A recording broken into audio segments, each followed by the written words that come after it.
Mary ang ginagawa mo, maghingian kayo talaga niya. Ha? Mahingian ka talaga niya. Kaya, balik ka ni Mary, tinitingnan ano ba talaga daw yan? Sabi ko yan, sabi ko, ano man yan, magkano ba? Sabi ko, ewan ko, hindi ako magsalita. Hindi ko yung sabi ko, ba?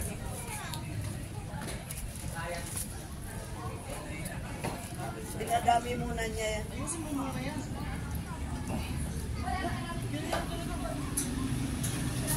Nakita niya sa gabi.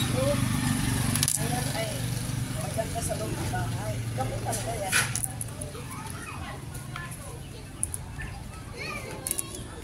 Magamit yun ang oxygen sa loob ng bahay yan. Ano, may mga batang hikain.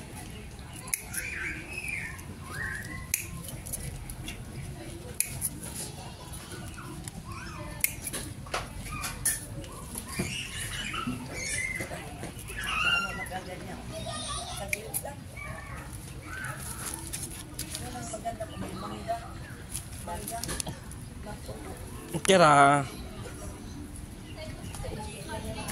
Okay. Back to work. Yan.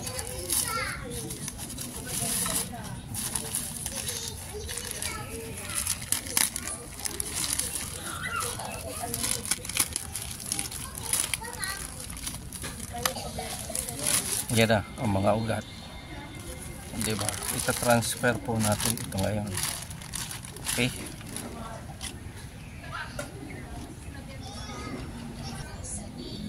Yan.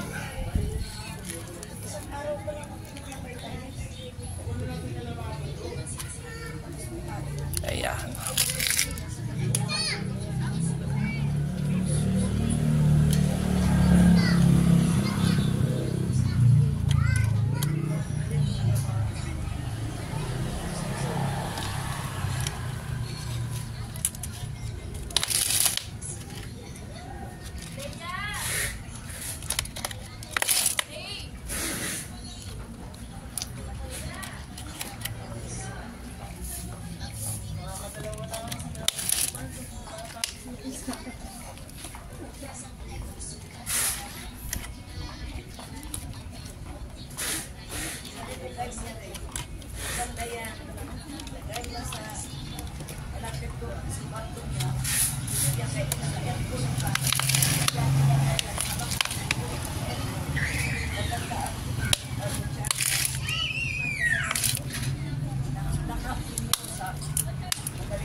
Ayan. So, bali, ito pong mga aking mga tanim. Minsan nabibili po ito ng mga 500. Yung malaki po, umaabot na ng 1,000 to. Ayan.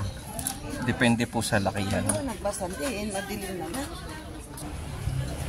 Ayan. So, bali, kikita rin naman kayo. Kaya lang ito